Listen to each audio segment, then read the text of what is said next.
okay? So we're gonna do some stuff with the line, but as I mentioned before, if we're worried about not having speed, and young Mrs. Wildy, I think about you a little bit with this one, meaning I don't want you to think about fast because you'll move something, and I don't want you to move anything that we don't need to move, right? So you're a person that might say, okay, I don't want to go in heavy. I might want to think of the circle being smaller, and this is dangerous. It's hard to do because we're taking less sand, and we run the risk of hitting it low or going too far. But if we take less sand, same mechanics, and I might finish a little bit lower here. So we're gonna go 1. So a little bit different, go in. Oh, close. But that was a lot shallower than the deeper one, okay?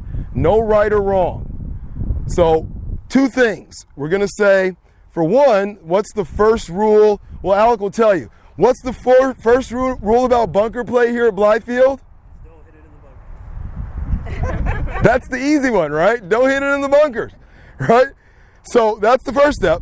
But if we get in, the first step is to get out, okay? Some of us might feel comfortable going over an edge like that, but every time we have an edge like that towards the green, we may have a flat way where we can just kind of go out a different way, okay? And that's where our club selection also comes in, okay? So we're gonna experiment with some of these.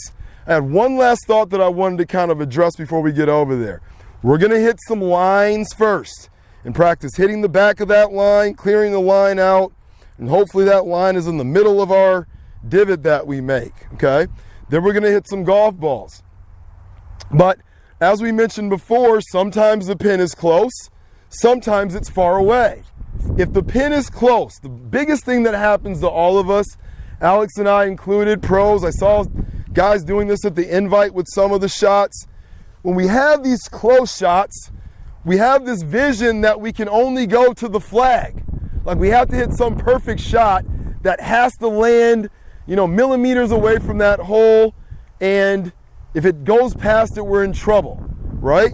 And that attitude sometimes will lead us to be too cute and maybe, do something like that, or even worse, we leave it in the trap, or we don't get it to the hole, okay? In regards to that, or a pin that's further away, some of you may want to use either your gap wedge, your pitching wedge, or your 9-iron, something with less loft on it, and we still keep the same principles.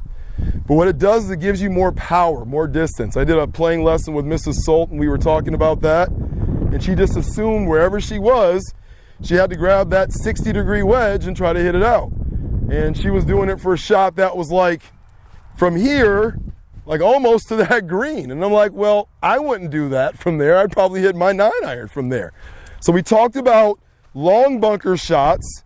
We may not want to take the amount of sand, but I want you guys to just think about maybe a higher lofted club, same thing, entering on the back end of that circle and clearing the circle out, okay?